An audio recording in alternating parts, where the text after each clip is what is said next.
Job chapter 17. My spirit is broken, my days are cut short, the grave awaits me. Surely mockers surround me. My eyes must dwell on their hostility. Give me, O God, the pledge you demand. Who else will put up security for me? You have closed their minds to understanding, therefore you will not let them triumph. If anyone denounces their friends for reward, the eyes of their children will fail. God has made me a byword to everyone, a man in whose face people spit. My eyes are grown dim with grief, my whole frame is but a shadow.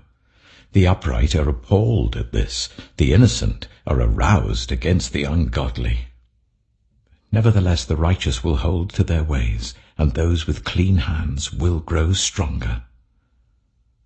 But come on, all of you, try again. I will not find a wise man among you. My days have passed, my plans are shattered. Yet the desires of my heart turn night into day. In the face of the darkness, light is near. If the only home I hope for is the grave, if I spread out my bed in the realm of darkness, if I say to corruption, you are my father, and to the worm, my mother, or my sister, where then is my hope? Who can see any hope for me? Will it go down to the gates of death? Will we descend together into the dust? Job chapter 18. Then Bildad the Shuhite replied, When will you end these speeches? Be sensible, and then we can talk. Why are we regarded as cattle and considered stupid in your sight, you who tear yourself to pieces in your anger? Is the earth to be abandoned for your sake, or must the rocks be moved from their place? The lamp of a wicked man is snuffed out, the flame of his fire stops burning. The light in his tent becomes dark, the lamp beside him goes out. The vigor of his step is weakened, his own schemes throw him down. His feet thrust him into a net. He wanders into its mesh. A trap seizes him by the heel, a snare holds him fast. A noose is hidden for him on the ground, a trap lies in his path.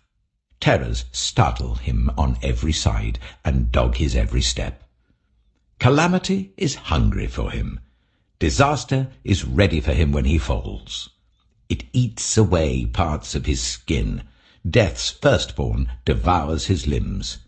He is torn from the security of his tent and marched off to the king of terrors. Fire resides in his tent.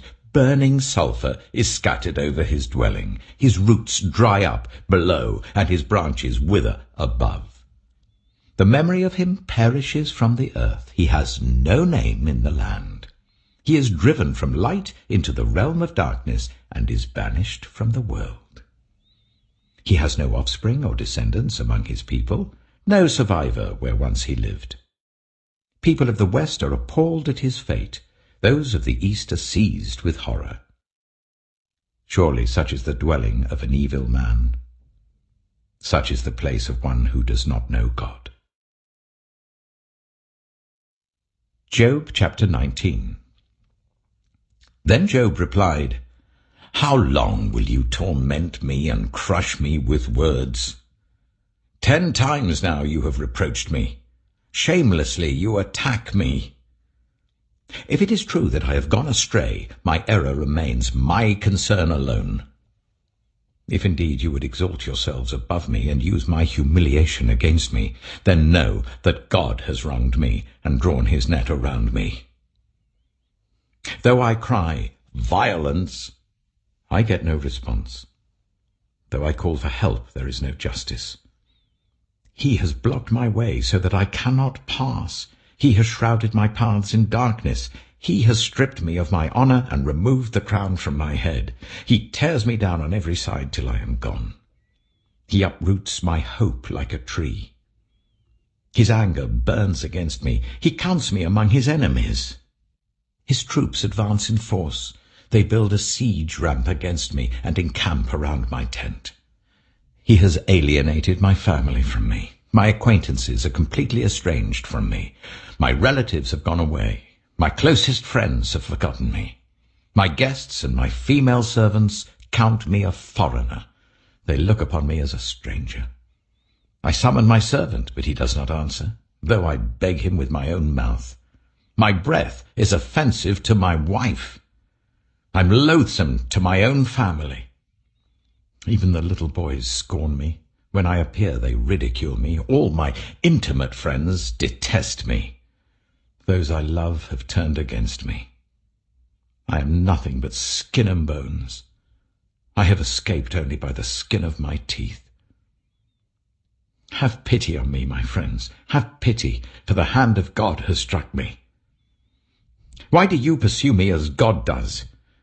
Will you never get enough of my flesh?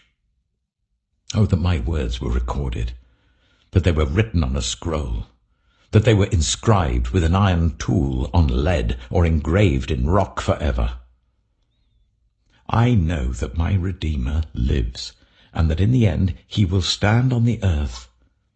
And after my skin has been destroyed, yet in my flesh I will see God.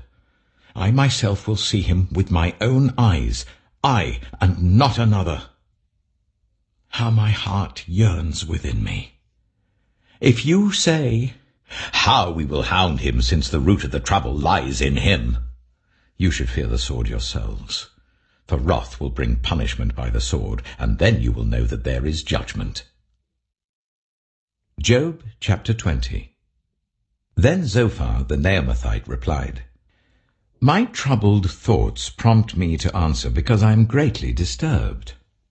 I hear a rebuke that dishonors me, and my understanding inspires me to reply. Surely you know how it has been from old, ever since mankind was placed on the earth, that the mirth of the wicked is brief, the joy of the godless lasts but a moment. Though the pride of the godless person reaches to the heavens and his head touches the clouds, he will perish forever, like his own dung. Those who have seen him will say, Where is he? Like a dream he flies away, no more to be found, banished like a vision of the night. The eye that saw him will not see him again. His place will look on him no more. His children must make amends to the poor. His own hands must give back his wealth. The youthful vigor that fills his bones will lie with him in the dust. Though evil is sweet in his mouth, and he hides it under his tongue, though he cannot bear to let it go, and lets it linger in his mouth, yet his food will turn sour in his stomach. It will become the venom of serpents within him. He will spit out the riches he swallowed. God will make his stomach vomit them up. He will suck the poison of serpents. The fangs of an adder will kill him. He will not enjoy the streams, the rivers flowing with honey and cream.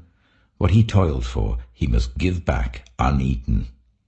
He will not enjoy the profit from his trading. For he has oppressed the poor and left them destitute. He has seized houses he did not build. Surely he will have no respite from his craving. He cannot save himself by his treasure. Nothing is left for him to devour. His prosperity will not endure. In the midst of his plenty, distress will overtake him. The full force of misery will come upon him. When he has filled his belly, God will vent his burning anger against him and rain down his blows on him. Though he flees from an iron weapon, a bronze-tipped arrow pierces him. He pulls it out of his back, the gleaming point out of his liver.